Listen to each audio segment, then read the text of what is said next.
When I was a kid, I used to think that pork chops and karate chops were the same thing. I thought they were both pork chops. And because my grandmother thought it was cute, and because they were my favorite, she let me keep doing it. Not really a big deal. One day, before I realized fat kids are not designed to climb trees, I fell out of a tree and bruised the right side of my body. I didn't want to tell my grandmother about it because I was scared I'd get in trouble for playing somewhere I shouldn't have been. A few days later, the gym teacher noticed the bruise and I got sent to the principal's office. From there, I was sent to another small room with a really nice lady who asked me all kinds of questions about my life at home. I saw no reason to lie. As far as I was concerned, life was pretty good. I told her whenever I'm sad, my grandmother gives me karate chops. This led to a full-scale investigation, and I was removed from the house for 3 days until they finally decided to ask how I got the bruises. News of this silly little story quickly spread through the school, and I earned my first nickname, Pork Chop. To this day, I hate pork chops. I'm not the only kid who grew up this way, surrounded by people who used to say that rhyme about sticks and stones. As if broken bones hurt more than the names we got called, and we got called them all. So we grew up believing no one would ever fall in love with us, that we'd be lonely forever, that we'd never meet someone to make us feel like the sun was something they built for us in their tool shed. So broken heartstrings bled the blues as we tried to empty ourselves so we would feel nothing. Don't tell me that hurts less than a broken bone, that an ingrown life is something surgeons can cut away, that there's no way for it to metastasize. It does. She was 8 years old. Our first day of grade 3 when she got called ugly.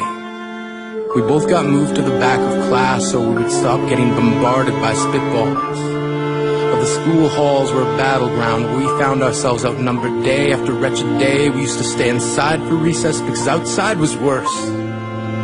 Outside we'd have to rehearse running away or learn to stay still like statues, giving no clues that we were there in grade 5. They taped a sign to the front of her desk that read, "Beware of dog." To this day, despite a loving husband, she doesn't think she's beautiful because of a birthmark that takes up a little less than half her face. Kids used to say she looks like a wrong answer that someone tried to erase but couldn't quite get the job done.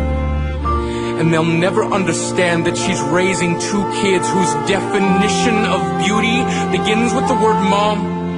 Because they see her heart before they see her skin. Because she's only ever always been amazing. He was a broken branch grafted onto a different family tree. Adopted. Not because his parents opted for a different destiny. He was 3 when it became a mixed drink of 1 part left alone and 2 parts tragedy. Started therapy in 8th grade, had a personality made up of tests and pills, lived like the uphills were mountains and the downhills were cliffs, 4/5 suicidal, a tidal wave of antidepressants, and an adolescence being called pauper. 1 part because of the pills, 99 parts because of the cruelty. He tried to kill himself in grade 10 when a kid who could still go home to mom and dad had the audacity to tell him, "Get over it." As if depression is something that can be remedied by any of the contents found in a first aid kit. To this day, he's a stick of TNT lit from both ends. Could describe to in detail the way the sky bends in the moments before it's about to fall. And despite an army of friends who all call him an inspiration, he remains a conversation piece between people who can't understand. Sometimes being drug-free has less to do with addiction and more to do with sanity. We weren't the only kids who grew up this way. To this day, kids are still being called names. The classics were, "Hey stupid," "Hey spaz." Seems like every school has an arsenal of names getting updated every year. And if a kid breaks in a school and no one around chooses to hear, do they make a sound? Or they're just background noise from a soundtrack stuck on repeat when people say things like kids can be cruel? Every school was a big top circus tent, And the pecking order went from acrobats to lion tamers, from clowns to carnies. All of these miles ahead of who we were freaks. Lobster claw boys and bearded ladies. Oddities juggling depression and loneliness, playing solitaire, spinning the bottle, trying to kiss the wounded parts of ourselves and heal. But at night, while the others slept, we kept walking the tightrope. It was practice, and yes, some of us fell. But I want to tell them that all of this is just debris left over when we finally decide to smash all the things we thought we used to be. And if you can't see anything beautiful about yourself, get a better mirror. Look a little closer. Stare a little longer. Because there's something inside you that made you keep trying despite everyone who told you to quit.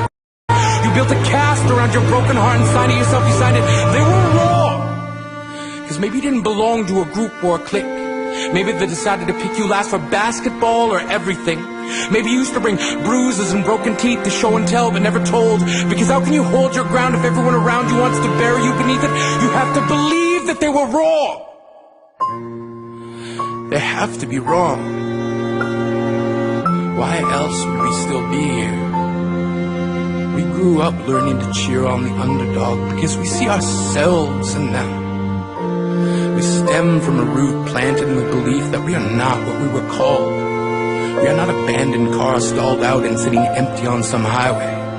And if in some way we are, don't worry. We only got out to walk and get gas. We are graduating members from the class of we made it. Not the faded echoes of voices crying out names will never hurt me. Of course, they did. But our lives will only ever always continue to be a balancing act that has less to do with pain and more to do with beauty.